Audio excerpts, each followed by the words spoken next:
Good morning, children. I, Babita Parmar, welcome you all in your own channel, Physics की आवाज़, providing you physics easy notes. बच्चों, हम हैं unit number 4, chapter 6 work energy power के lecture number 12 पर, और most probably ये हमारा लास्ट लेक्चर है इस चैप्टर का। और आज पढ़ने वाले हैं कोफिशिएंट ऑफ रेस्टिट्यूशन। इसको रिप्रेजेंट करते हैं सिंबल स्मॉल ई से। ये जो है कोफिशिएंट ऑफ रेस्टिट्यूशन, ये एक रेशो है relative velocity of separation after collision to the relative velocity of approach before collision. इसके रेशो को हम बोलते हैं your restitution. So the ratio of relative velocity of separation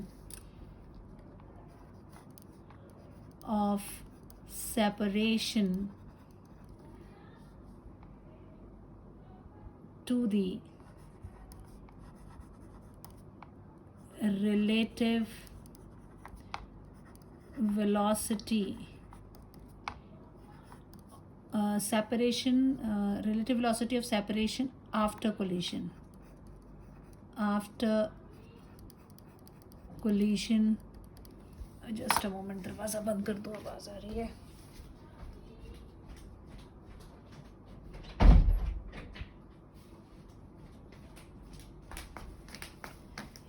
After collision to the relative velocity of approach before collision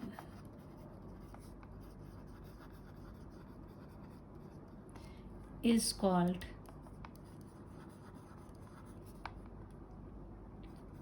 coefficient of restitution. So this E is equal to relative velocity of separation after collision divided by a relative velocity of approach before collision.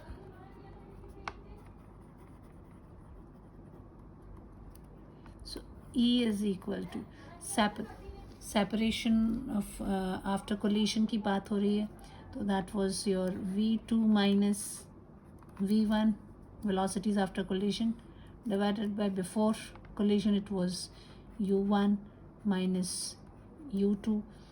This is what we have here.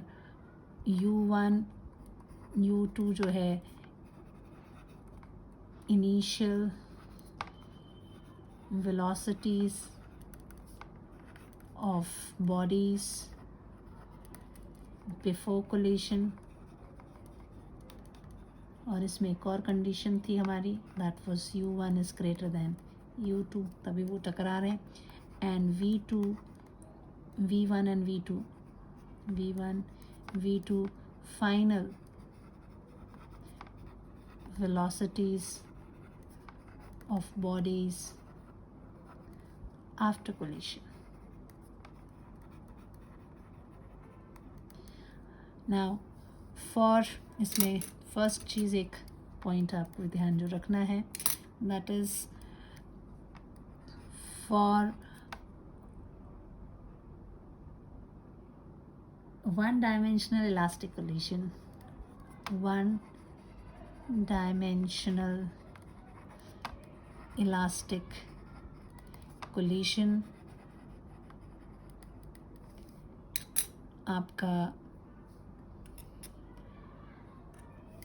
आपको क्या पता है, हमने निकाला था सबसे पहली derivation, that was relative velocity of approach,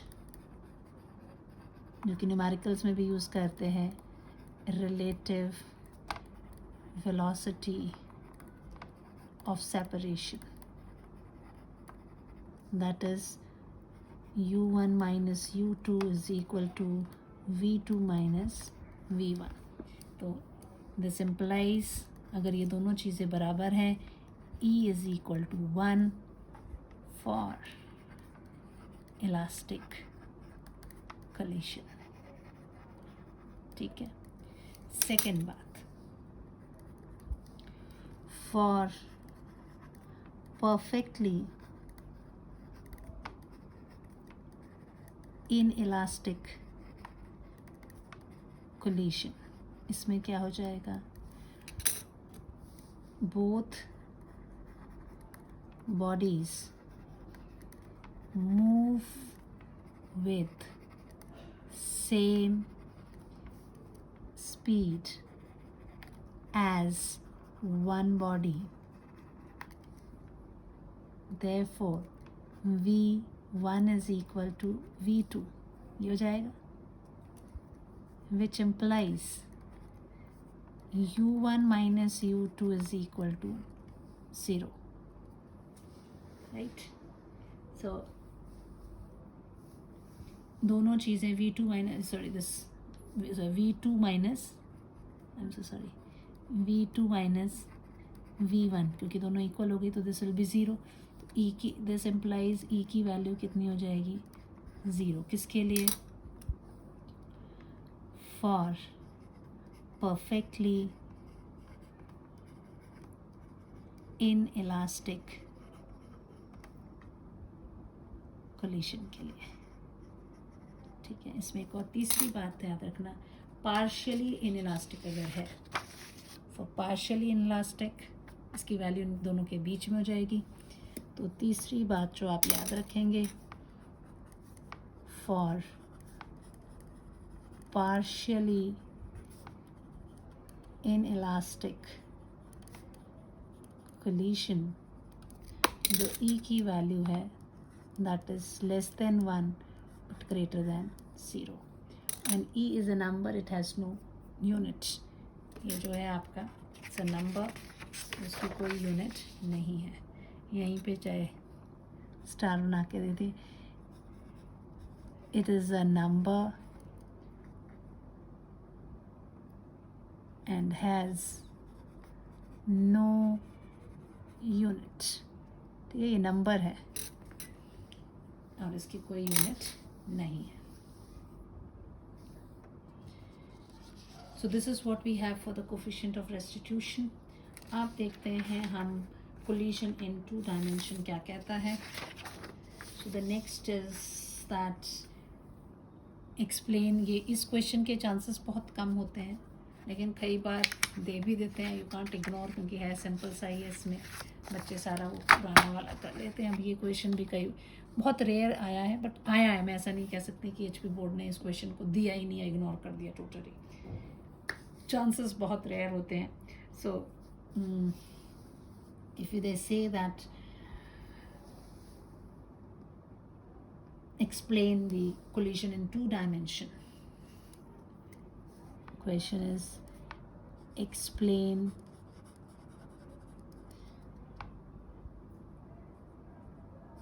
collision in 2 dimension. 2 dimension में अगर दे देते हैं तो क्या हो जाता है, तो अब हम मान लेते हैं इसमें, या इसको बोल देंगे कि 2 डायमेंशन वर्ड यूज़ कर दें, या कह लें ऑफ सेंटर कोलिशन है, या कोलिशन ग्लांसिंग कोलिशन है, कुछ भी 2 डायमेंशन की वर्ड यूज़ किया है. और if they can say that it is an off centre collision word use कर रहे हैं, off centre collision, off centre collision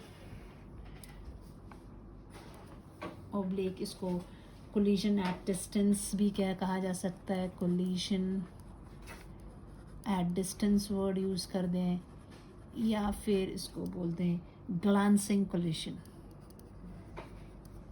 this is say glancing collision. तो आपको समझ आना चाहिए कि वो सर्टन एंगल पे, मतलब कि 2 डायरेक्शन में जो है 2 डायमेंशनल टकराने के बाद वो चाहे सीधे जा रहे हों या सर्टन उनका एंगल ऑफ मोशन और जो angle this line of action and line of impact उनका सेम ना हो, but they just touch each other and move in different directions. तो वो कोलिशन एक 2 डायमेंशन आपको एक्सप्लेन करना है। सो हम बोलेंगे कि अगर कोई बॉडीज़ हैं वो कोलाइड करती हैं the such that their centre are not in a line, so collisions of two bodies, the collision of two bodies such that their line of impact and line of motion is not same, or their center of mass are not in line, then the collision is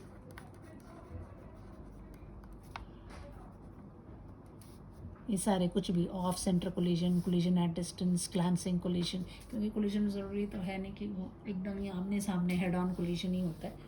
सो इसमें just उनकी velocities में change is known as कुछ भी नाम जो देने you can give, ठीक है, सेम नेम्स इन 2 डायमेंशन। अब मान लीजिए आपके पास M1 M2 जो है दो, ये एक मान लेते हैं आप, हमारे पास ये एक बॉडी है, ये M1 मास की है, ठीक है, ये यहाँ से यहाँ मूव कर रही है U1 वेलोसिटी से, ये से जा रही है। तो यहाँ आके इसके सीधे में नहीं आकर एक दूसरी बॉडी है जो कि थोड़ी नीचे है, ठीक है, ये U2 वेलोसिटी की है, इसकी वेलोसिटी U2 है विच इज़ इक्वल टू 0, हम रेस्ट ले लेते हैं, ठीक है, this is what we have. अब ये इधर से इसके इफ़ यू सी इसको दिस डिस्टेंस इसके सेंटर ऑफ मास से, ये जो डिस्टेंस है that's the distance between the centre of mass of 2 colliding bodies, ये इसका सेंटर ऑफ मास ये था, ये this distance is called as a impact parameter. ये रदरफोर्ड एक्सपेरिमेंट में भी जब अल्फ़ा पार्टिकल को न्यूक्लियस की तरफ मूव करवाते हैं तब भी ये वर्ड यूज़ होगा आपका 12th में। This is your impact parameter, ये जो है दिस इज़ इम्पैक्ट पैरामीटर। ये कोलाइड होते हैं and they start moving, this is your M2। अब ये दोनों जब एक मूव कर रहे हैं ये ज़्यादा तेज़ी से, तो एक स्टेज आएगी जब ये दोनों एक दूसरे को टच करते हैं and they start, this is what happens. ये जो बॉडी एक M1 है ये सर्टन वेलोसिटी से V1 वेलोसिटी से मूव कर जाती है विद अपनी ओरिजिनल जो उसकी डायरेक्शन है, ये जो ओरिजिनल डायरेक्शन इसकी इधर को जाना चाहिए था, इधर को जाने की बजाय वो θ1 एंगल से डेविएट हो गई। और जो आपकी दूसरी बॉडी है M2, ये M2 भी अपना सीधा जाने की बजाय दिस M2 इसने भी ऐसे सीधे ही जाना था, सीधे नहीं जाकर it also goes with certain angle से θ2 एंगल से चली गई विद वेलोसिटी V2 से, ये इस तरफ को मूव कर गई। दिस इज़ बिफोर कोलिशन,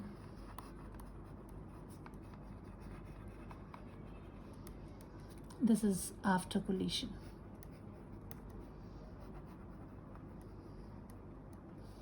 ठीक है। अब इसमें जो है M1 M2 जो है masses of 2 bodies, M1 M2 masses of 2 bodies with with their center of mass not in line.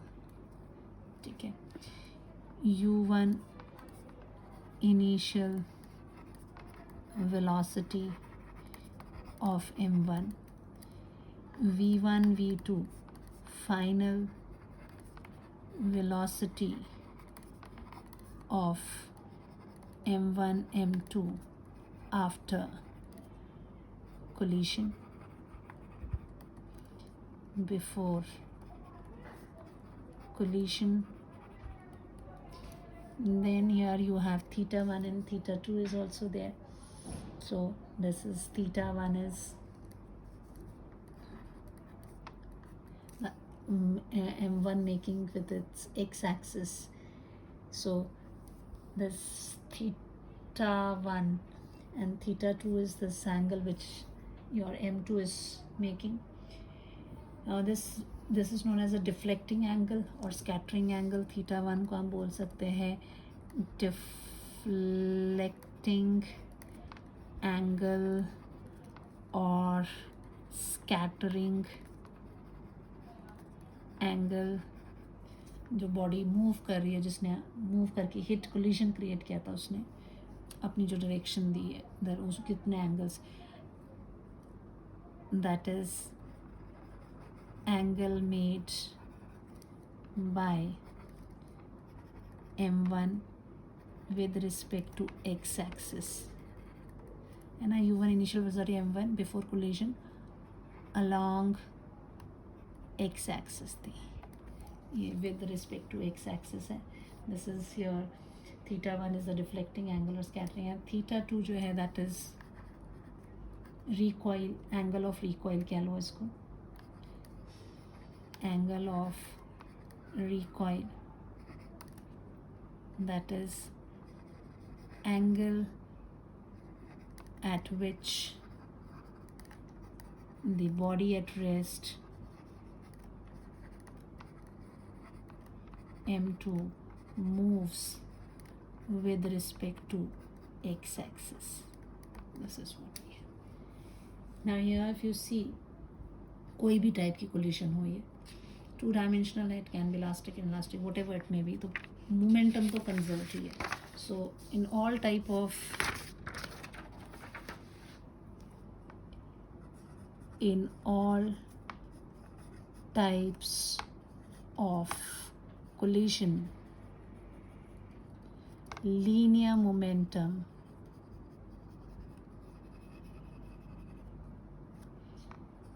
is conserved.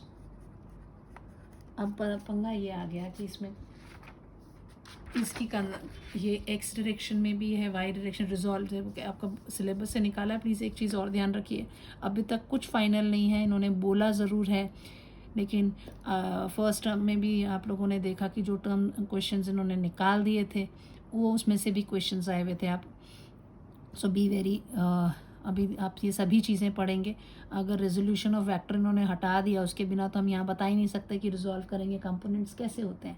अब देखिए ये वेलोसिटी है, ये वाई डायरेक्शन हो गई, इसके लिए ये वाई डायरेक्शन हो गई, ये X, this is X, this is Y.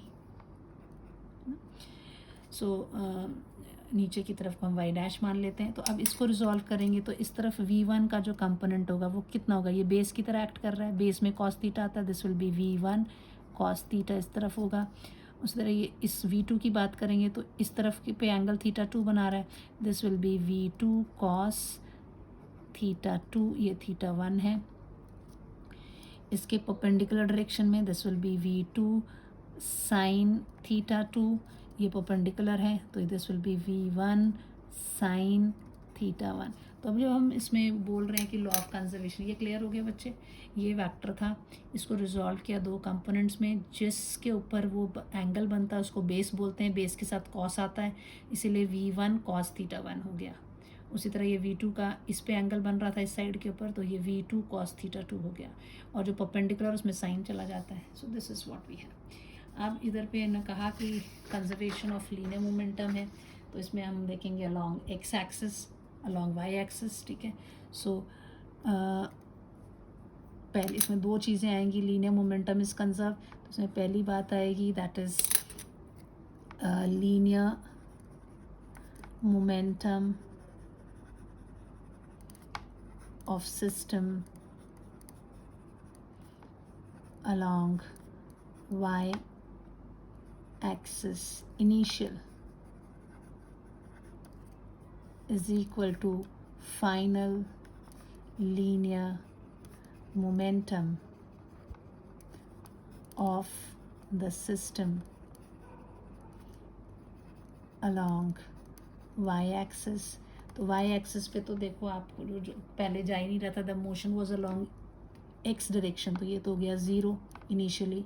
दूसरी बार क्या हो जाएगा, क्योंकि आपका ये इधर पर वाई डायरेक्शन में कोई मूवमेंट नहीं, मूवमेंट एक्स डायरेक्शन है, लेकिन इधर पर क्या है, कंपोनेंट्स हैं. सो ये व्हाट यू हैव, ये ऊपर की तरफ को है, ये नीचे की तरफ को है. So this will be your v1 sine theta 1 minus v2 sine theta 2, because sign theta 2 ये नीचे की तरफ को है, वो ऊपर की तरफ को है. तो ये एक ये आ गया. दूसरी बात होगी सेम,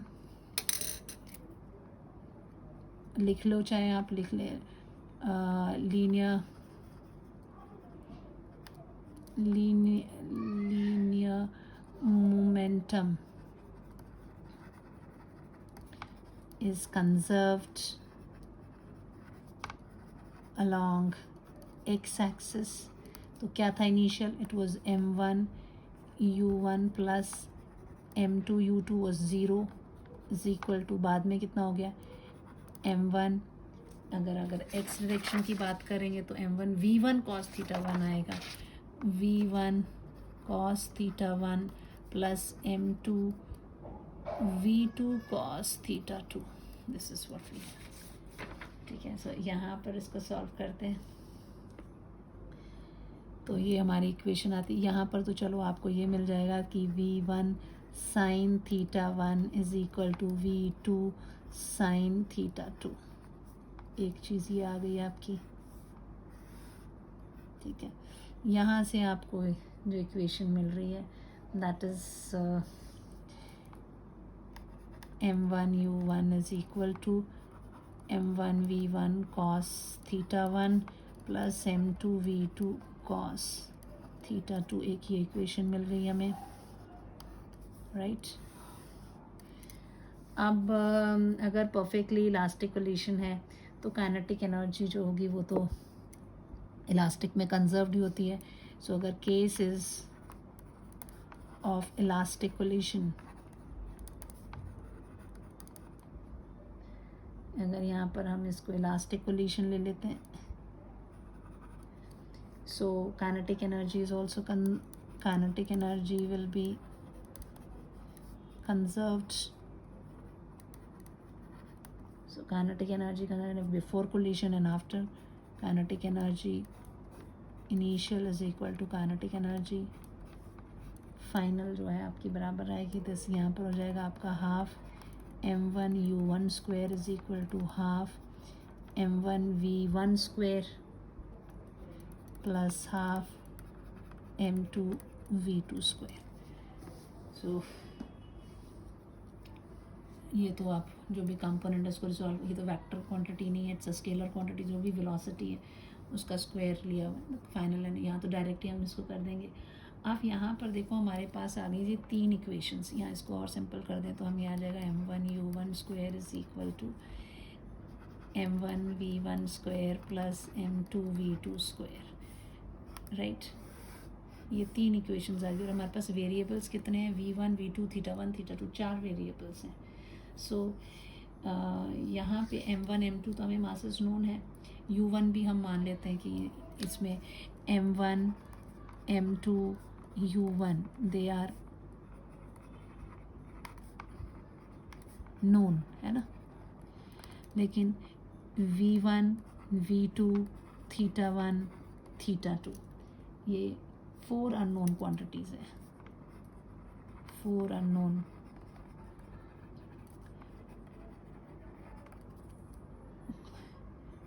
quantities तो 4 है तो हमारे को 4 इक्वेशन चाहिए होंगी, तो इनकी वैल्यू निकालने के लिए 4 इक्वेशंस आने। सो ये अगर हम एक्सपेरिमेंटली इनमें से कुछ की वैल्यूज़ निकाल लें तो हम इजीली कैलकुलेट कर सकते हैं। सो 4 अननोन क्वांटिटीज़, देयरफॉर 4 इक्वेशंस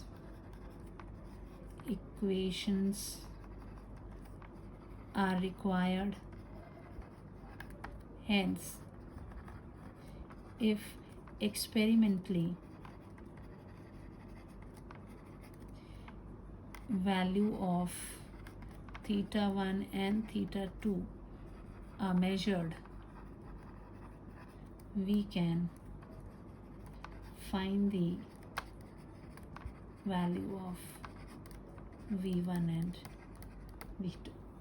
ठीक है, तभी हम ये वैल्यू जो है निकाल सकते हैं। अब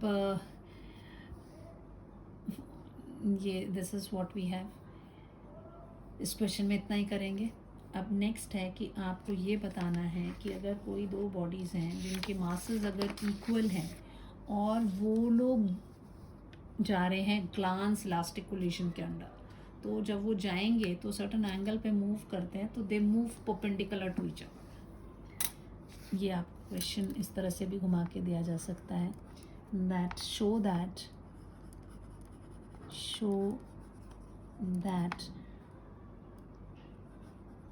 two equal masses bodies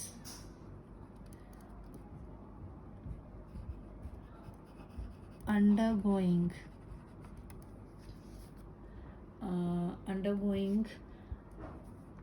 a glancing elastic collision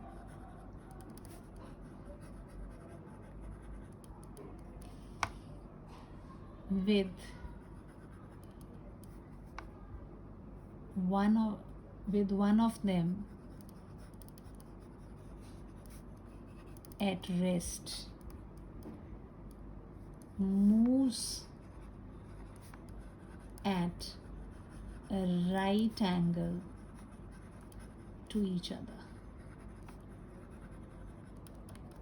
ये क्वेश्चन है कि दोनों राइट एंगल पर जाएंगे, यानी कि आपके पास एक ये बॉडी है ग्लांसिंग, क्योंकि ग्लांसिंग इलास्टिक कोलिशन की बात कर दी, तो ये एक बॉडी है एंड इक्वल मासेस है, तो ये m मास से मूव कर रही है। It's going with initial velocity, मान लीजिए u1 वेलोसिटी से ये मूव कर रही है, और ये यहाँ पर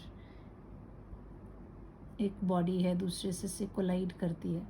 दिस इज़ अनदर बॉडी, इसका मास भी m है, लेकिन ये कैसी है, रेस्ट पर है, यानी कि u2 is equal to 0।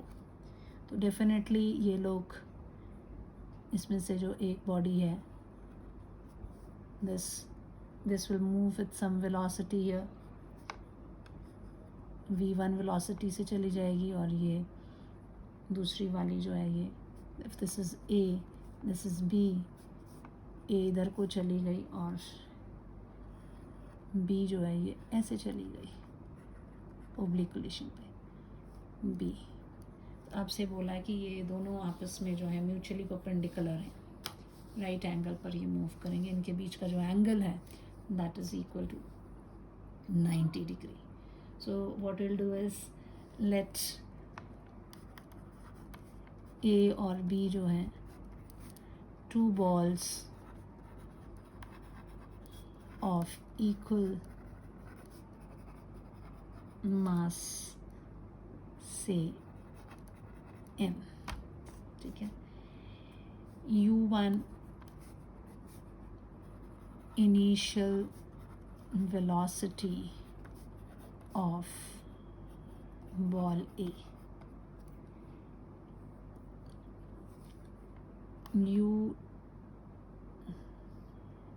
v1 v2 final velocities of ball A and B respectively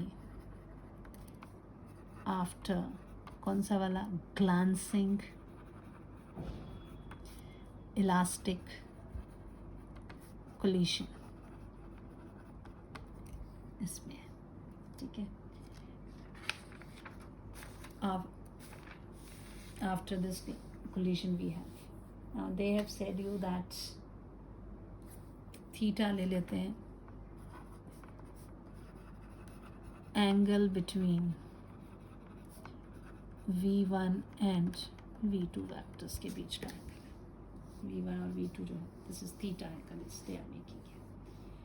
Now what we have, अब collision है जो भी है, तो इतना तो clear है that law of conservation of linear momentum is conserved for all type of collision. हमारे दिमाग में जो चीज़ आती है कि the linear momentum for all type of collision, the linear momentum is conserved. तो आपको भी याद हो गया होगा, है ना, कि क्या चीज़ कंजर्व रहती है, लीनियर मोमेंटम कंजर्व रहता है. That means you have initial momentum of the system is equal to final momentum of the system.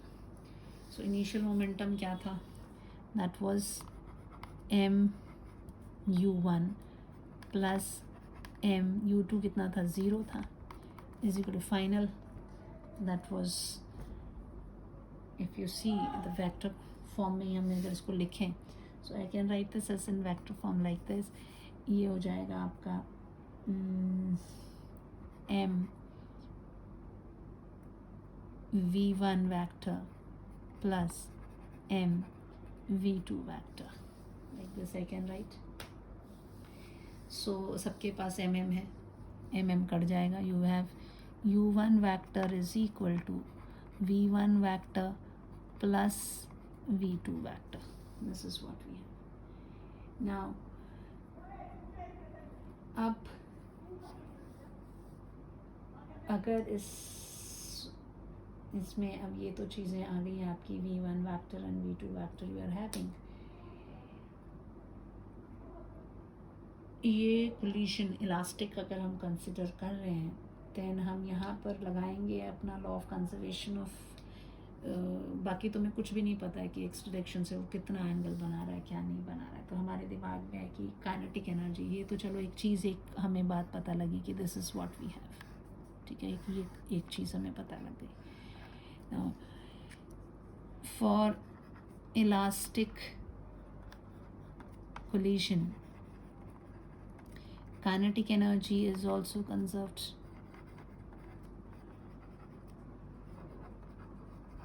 यानी kinetic energy initial is equal to kinetic energy final.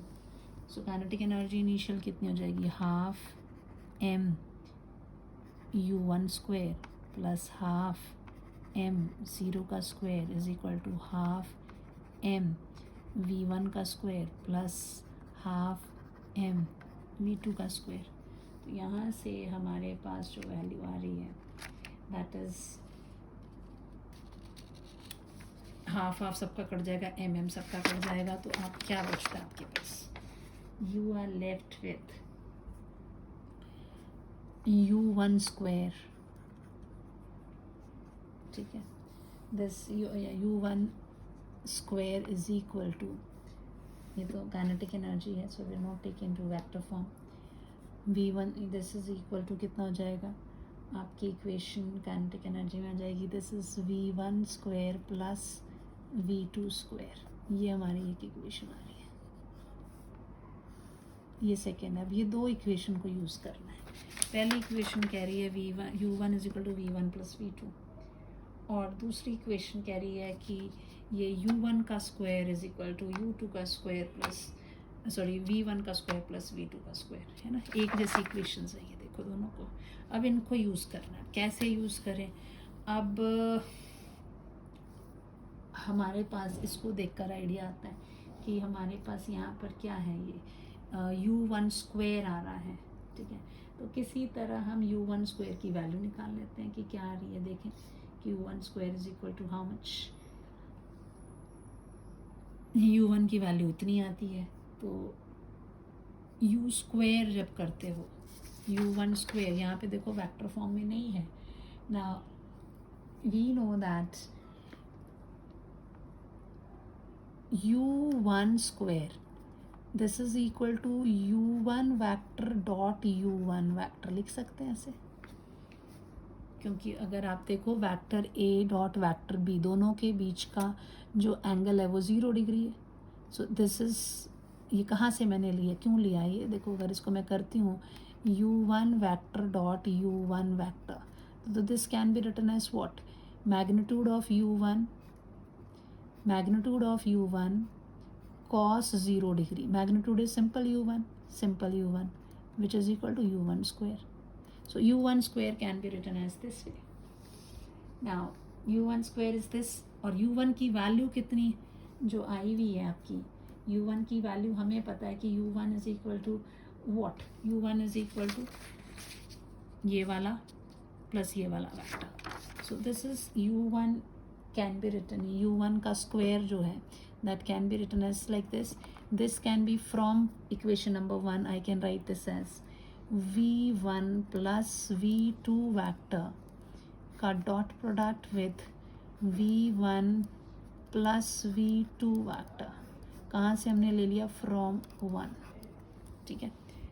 सिर्फ क्या किया, इसको u1 स्क्वायर को ऐसे लिखा, u1 square u1 vector dot u1 vector, फिर u1 vector की वैल्यू हमने इक्वेशन नंबर 1 से ले लिया। अब इसका डॉट प्रोडक्ट निकाल लेते हैं, देखते हैं क्या आता है। So if you find the dot product here, तो हर चीज़ this is going to what, u1 sorry v1 एन, हाँ I can write this as v1 in dot v1 dot v1 vector plus v1 vector dot v2 vector plus, फिर v2 को करूँगी तो v2 vector dot v1 vector plus v2 vector dot v2 vector, ऐसे लिख सकते हैं ना। This is, ये सारा वैक्टर फॉर्म में है ना। आप देखो सेम वैक्टर जब का डॉट प्रोडक्ट निकालते हैं तो उसके मैग्नीट्यूड का स्क्वायर हो जाता है, तो ये हो जाएगा v1 स्क्वायर, वैक्टर हट जाएगा आपका, प्लस ये सेम है a dot b is equal to b dot a, so it will be 2 times v1 vector dot v2 vector plus ये दो सेम वैक्टर है, तो ये सिंपल इसका मैग्नीट्यूड का स्क्वायर हो जाएगा। ये चीज़ समझनी है, ठीक है। हम लोग सीधे चले गए डॉट प्रोडक्ट पे। सो दिस इज, ये v1 स्क्वायर हो गया, ये भी, this is equal to what, v1 square plus v2 square, इस पे वेक्टर का निशान चला गया है, प्लस ये तो है, ये इनके बीच में एंगल कितना बोला था हमने, this can be written as magnitude of v1 magnitude of v2 cos of the angle between them, v1 और v2 के बीच में एंगल कितना था, theta, so this is cos theta, ये आ जाएगा। यहाँ पर हमारी u1 स्क्वायर की वैल्यू ये आ गई, this is my third equation, ठीक है। पहली इक्वेशन क्या थी, मोमेंटम से लेकर आए, वेक्टर फॉर्म में लिख दिया, फिर उसको सॉल्व तो कर नहीं सकते थे, हमें कुछ भी नहीं मालूम था कि कितना एंगल किसके साथ बना रहा है, वो एक्स एक्सिस के बारे में कोई एंगल्स नहीं पता, पर हमें पता था kinetic energy is also conserve, तो वहाँ से ये लिया, वहाँ से हमें ये इक्वेशन मिल गई। अब ये दो इक्वेशन थी, अब क्या करते, तो यहाँ u1 स्क्वायर की वैल्यू आ रही थी v1 प्लस v2। अब v1 स्क्वायर होता क्या है, दैट इज u1 स्क्वायर होता क्या है, u1 vector dot u1 vectors, दोनों को अगर डॉट प्रोडक्ट निकालते हैं तो ये उसके मैग्नीट्यूड का स्क्वायर हो जाता है। तो अब ये वैक्टर्स थे, तो ये इक्वेशन नंबर 1 से हमने इनको डाला, फिर इनका डॉट प्रोडक्ट निकाला और यहाँ से कॉस थीटा गया। आप क्वेश्चन 2 और 3 को देखो, फ्रॉम इक्वेशन 2 और 3, ये कहता है u1 स्क्वायर इतना है, ये कहता है u1 स्क्वायर इतना है, इसका मतलब हम दोनों को इक्वेट कर सकते हैं, v1 square plus v2 square is equal to v1 square plus v2 square plus 2 times simple v1 लिख लेते हैं, सिंपल v2 मैग्नीट्यूड हो गया कॉस थीटा, ये दोनों इक्वेट हो जाएंगे। यहाँ से ये इससे कट जाएगा, ये इससे कट जाएगा, तो आपका क्या आ जाएगा, ये इस तरफ गया तो ज़ीरो ही होना है ना। आपका आया 2v1 v2 cos theta is equal to 0. अब 2 टाइम्स v1 v2 ये तो आपका ज़ीरो नहीं है because they are moving with certain velocity. इसका मतलब ये क्या इम्प्लाई कर रहा है, ये चीज़ ज़ीरो होगी. cos theta is equal to 0. अगर cos थीटा 0 इसका मतलब ये क्या इम्प्लाई कर रहा है, theta is equal to 90 degree. Hence two bodies of equal mass when moves या when undergo कौन सी वाला collision, glancing elastic collision, they move perpendicular to each other. ये आपको याद रखना है, कई बार न्यूमेरिकल में सीधा यूज़ करना पड़ेगा आपको, ठीक है, कि आपको पता होना चाहिए. ग्लांसिंग इसमें आते हैं. तो देखिए कुछ नहीं किया ना, ये थे, हमने पहले लीनियर मोमेंटम से ये इक्वेशन निकाली, ये वेक्टर फॉर्म में थी. अब उसके बाद हमने कहा काइनेटिक एनर्जी भी कंजर्व्ड है, तो यहाँ पर तो आपको वेक्टर्स लगाने की ज़रूरत नहीं थी, तो आपको यहाँ पे मैग्नीट्यूड के टर्म्स में मिल गया. तो ये मैग्नीट्यूड कहाँ से आया, that's a dot product of the vector only. फिर ये वेक्टर फॉर्म में इक्वेशन 1 से वैल्यू डाली, खोला, फिर कहा ये दोनों इक्वेशन से तो हम इक्वेट कर सकते हैं. इक्वेट किया तो यहाँ पर कॉस थीटा की वैल्यू 0 आ गई, तो थीटा इज 90 डिग्री. ये आपको याद रखना है, दिस इज़ वेरी इंपॉर्टेंट, क्योंकि अब प्रूफ कहीं नहीं करोगे, अगर इक्वेशन ऐसे आ जाता है तो आपको प्रूफ करना. अब मान लीजिए आपको न्यूमेरिकल दिया है कि 2 मार्बल के बॉल्स हैं, सर्टन वेलोसिटी से मूव कर रहे हैं, ठीक है. एक मार्बल जो है वो रेस्ट पर है, दूसरे मार्बल से सेम मास के बॉल्स हैं वो रेस्ट में. क्वेश्चन इस ढंग से दिया हुआ है, ठीक है. क्वेश्चन आपने अपने आप लिखना है, मैं इस चैप्टर में वाकई क्वेश्चंस नहीं लिख रही हूँ, ठीक है.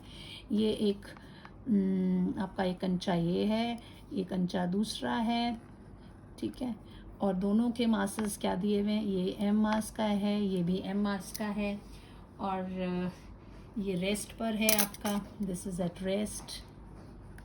ये सर्टन वेलोसिटी से मूव कर रहा है, u1 वेलोसिटी से ये मूव करता है, और makes an angle 40 degree with its initial direction of motion. तो ये अगर जब इससे टकराते हैं, जैसे ये डायरेक्शन थी इसकी मोशन की, है ना, तो ये इनिशियल इधर से ये अपनी डायरेक्शन से जो है ये मूव करता है. दिस गोज़ लाइक दिस, ये ऐसे मूव कर जाता है v1 वेलोसिटी से, और उन्होंने कहा कि इसके साथ कितना एंगल बना रहा है, इनिशियल डायरेक्शन के साथ 40 डिग्री बनाता है, ठीक है. 40 डिग्री पे चला गया, और जो थीटा 2 है, दिस दूसरी बॉल एक 40 डिग्री पे चला गया with the initial direction of motion. Find the angle made by the second ball with the initial direction of the first ball.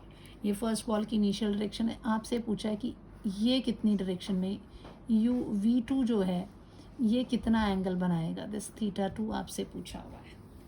सो आपको मालूम है कि जब भी whenever you have a glancing collision, ठीक है, so the bodies they move with perpendicular to each other.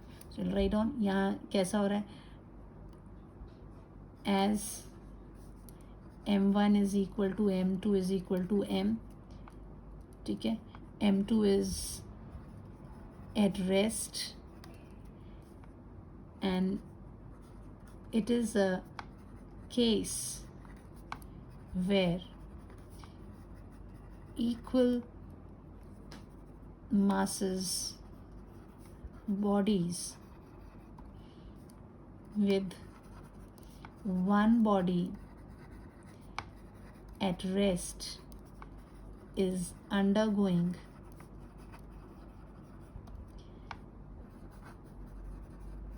glancing elastic collision. Therefore, v1 and v2 are perpendicular to each other. So that means 40 degree plus theta is equal to 90. So theta is equal to 90 minus 40 is equal to 50 degree. तो जो दूसरा ball है वो 50 degree पर जाएगा. ये जो पीछे की हमारी रिलेशन हमने निकाली, उसी से मैंने ये कर दिया। ठीक है, आप देखते हैं कुछ और न्यूमेरिकल सिंपल सा ले लेते हैं। मान लीजिए एक क्वेश्चन है कि आपके पास एक 10 kg की बॉडी है, दिस इज़ 10 kg, ठीक है, और ये मूव कर रहा है 5 मीटर पर सेकेंड की स्पीड से, और एक और इधर दूसरी बॉडी है, दिस इज़ ऑल्सो 10 kg, और ये रेस्ट पर है। ठीक है, आपसे पूछो, they undergo one dimensional elastic collision. So आपसे पूछा है कि V1 कितना होगा और V2 कितना होगा। ये क्वेश्चन एक तो बिल्कुल डायरेक्ट इस पे भी कर सकते हैं। देखो मासेस सेम दिए, जब भी मासेस सेम होते दे इंटरचेंज देयर वेलोसिटीज़। पर चलो अगर नहीं दिमाग में उस वक्त भी आता आपका, तो आपने क्या करना है, हमको मालूम है दैट हम सॉल्व करने का तरीका यही होता है कि फॉर इलास्टिक कोलिशन दो बातें याद रखनी है। पहली, relative velocity of approach is equal to relative velocity of separation, that is u1 minus u2 is equal to v2 minus v1। u1 कितना है, 5 minus 0 is equal to v2 minus v1। ये मेरी एक इक्वेशन आ गई, v2 minus v1 is equal to 5 small A. एक equation इससे आती है। दूसरी इक्वेशन क्या बोलते हो, momentum, linear momentum is conserved, linear momentum is conserved. क्या इक्वेशन निकालोगे, 10 into 5 plus 10 into 0 is equal to 10 into v1 plus 10 into V2। ये हो गया 50 is equal to 10 V1 plus 10 V2। तो इसको 10 से डिवाइड कर दो, तो कितना आ जाएगा आपकी equation, V1 plus V2 is equal to 5। ये B आ गई। A और B में देखो, ये माइनस V1 है, ये प्लस V1 है, दोनों को ऐड कर दो। नेक्स्ट पेज है बच्चा,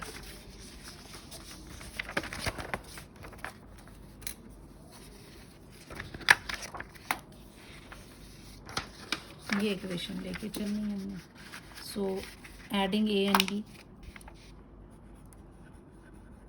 एडिंग ए एंड बी क्या था आपका, V2 minus V1 is equal to 5 and V1 plus V2 is equal to 5। इसको ऐड कर देते हैं, ये माइनस माइनस वाले, ये माइनस V1 है प्लस V1 है, ये हो गया आपका 2V2 is equal to 5। So V2 is equal to 10. So V2 is equal to 10 upon 2 is equal to 5. So V2 is equal to 5 metre पर सेकेंड। डाल दीजिए वैल्यू किसी भी एक इक्वेशन में। सो सब्स्टिट्यूटिंग, ये वैल्यू का आप सब्स्टिट्यूट कर दीजिए। दिस इज आपका आया था V1 plus V2 is equal to 5। So V1 plus 5 is equal to 5, so V1 is equal to 0। ठीक है, आ गया। अदरवाइज डायरेक्ट ही कर सकते थे, डायरेक्ट करना होता, अगर ऑब्जेक्टिव में आता है तब तो डायरेक्ट करोगे उसको, आप सीधा तो सीधा क्या लिखोगे इसमें कि both bodies are of same mass and undergoing one-dimensional elastic collision, therefore they interchange their velocity। आप अगर ऐसे भी लिख देंगे तब भी आपको मार्क्स मिलेंगे। पहले u1 जो था वो था 5 मीटर पर सेकेंड और u2 था वो 0, देयरफॉर v1 0 हो जाएगा और v2 5 मीटर पर सेकेंड हो जाएगा आंसर। ठीक है ना, सॉल्व करके भी देख लिया हमने, ऐसे भी कर दिया। अब एक और न्यूमेरिकल ले लें कोई, टेक वन मोर न्यूमेरिकल। अगर मान लो आपको क्वेश्चन दिया है, again I am not to write the questions, मैंने लिखे नहीं है इस बार क्वेश्चंस ना। अगर आपके पास एक दो इक्वल मास के मार्बल्स हैं मान लीजिए, और ये एक दूसरे से जाके टकराते हैं, ये एक बॉल है और ये जाकर एक और बॉल से टकराता है, ठीक है। ये दोनों का मास तो सेम है, ये भी 0.1 kg का है, ये भी 0.1 kg का है, ये दोनों इस पे करते, ये रेस्ट पर है, ठीक है। जब ये टक्कर इसको मारता है उसके बाद क्या होता है, ये एक इस तरफ चला जाता है और एक इस तरफ चला जाता है, और ओरिजिनल डायरेक्शन के साथ ये दोनों जो हैं, ये ओब्लिक वाला नहीं है, ठीक है। अब ये इन्होंने वैसे किया कि सीधे जाके टक्कर मार रहा है, ये एंगल भी 30 डिग्री बनाता है और ये एंगल भी 30 डिग्री बनाता है। अब देखो ध्यान दो, जब वो ओब्लिक ये हेड ऑन कोलिशन हो रही है, वहाँ ओब्लिक कोलिशन थी, वहाँ पर they will be perpendicular to each other. यहाँ ये 30 डिग्री अपनी ओरिजिनल इससे, ये v1 वेलोसिटी से मूव करने लगता है, ये v2 वेलोसिटी से मूव करने लगता है। आपको यहाँ पर v1 v2 तो निकालना ही निकालना है, आपको ये बताना है ये किस तरह का कोलिशन है, what type of collision it is, elastic है, इनइलास्टिक है, देख के इसको सॉल्व करके आपको बताना है कि what type of collision it is. So what type of collision is it, एक ये चीज़ बतानी है। तो पहले तो आपको v1 एंड v2 जो है इसकी वैल्यू भी निकालनी है, दोनों के मासेस सेम दिए हुए हैं। अच्छा, इसकी वेलोसिटी दे दी है, ये मूव कर रहा है 10 मीटर पर सेकेंड की स्पीड से, और ये जो है रेस्ट पर है। आपको v1 v2 भी निकालना और ये भी करना। सो v1 एंड v2 अगर आपको निकालने को दिया हुआ है तो पहले तो बात आती है कि हमें ये मालूम है जो भी मर्जी कोलिशन, हमें नहीं पता ये कैसा, इन्होंने वर्ड नहीं यूज़ किया है कि what type of elastic collision है कि नहीं, बस इसने बोला सीधी सी लाइन पे जाके टकराता है, वो 30 डिग्री पे ओरिजिनल इससे चला जाता है, तो हमें टाइप नहीं बताई है। तो चाहे जो मर्जी हो, एनी टाइप ऑफ कोलिशन, जो मोमेंटम है वो कंजर्व होता है ना। For any type of collision, ये वाले क्वेश्चंस जो है ना बच्चे, इस वाले चैप्टर में से सिंपल वाले ये करेंगे, ये इम्पॉर्टेंट है। जो मैंने अभी 90 डिग्री पे का वाला केस आपको बताया था, दैट इज़ इम्पॉर्टेंट। ये क्वेश्चन आ सकता है एग्जाम में, इसका इसी पे बेस्ड जो न्यूमेरिकल था वो भी, या सिंपल से, ज़्यादा कॉम्प्लिकेटेड पे मत जाना। ये तो सिर्फ मैं तुम्हें मज़े देने के लिए कि इतना सारा कोलिशन के बारे में पढ़ चुके हैं और ये लास्ट चल रहा है, तो मैं इसीलिए ये वाला भी कर रही हूँ। अदरवाइज इसमें भी कोई डिफ़िकल्ट नहीं है, हमारा जो कॉन्सेप्ट है वो वही चलता है कि कोई भी टाइप का कोलिशन है, linear momentum is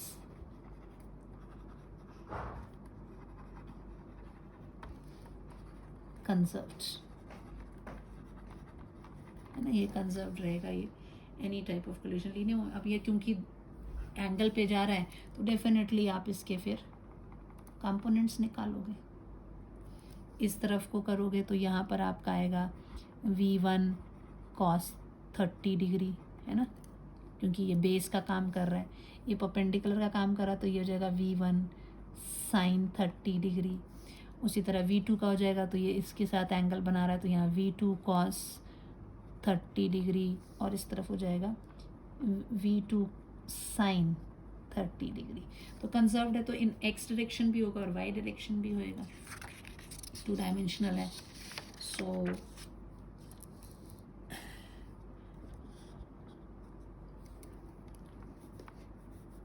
in x direction की बात करेंगे तो initial momentum is equal to final momentum. Initial momentum कितना x डायरेक्शन में, इट वाज आपका m1 मास था, u1 वेलोसिटी थी, इज इक्वल टू फाइनल कितना हो गया आपका m1 v1 cos 30 degree plus m2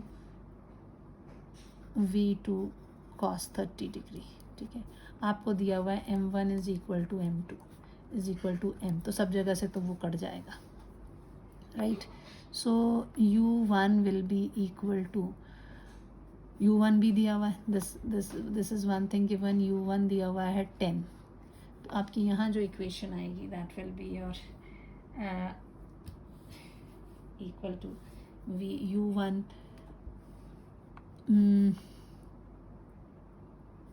चलो u1 इज इक्वल टू 10 नहीं लिखना है तो अभी लिख लेते हैं, 10 क्यों नहीं लिखना है, 10 इज इक्वल टू m तो सबका कट जाएगा, v1 cos 30 कितना होता है √3/2 प्लस v2 √3/2, एक इक्वेशन ये आई। ठीक है, अब दूसरा इन y डायरेक्शन, तो initial momentum minus sorry is equal to final momentum, initial momentum y direction में तो था ही नहीं, 0, और इस वाले का कितना हो जाएगा that will be m1 v1 sine 30 degree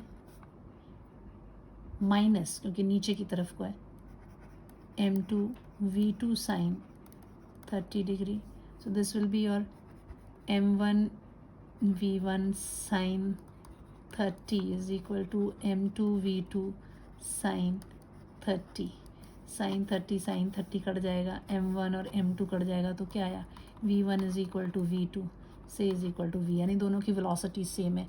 so therefore equation 1 क्या हो जाएगी, 10 is equal to √3/2 into v plus √3/2 into v, this will be equal to how much,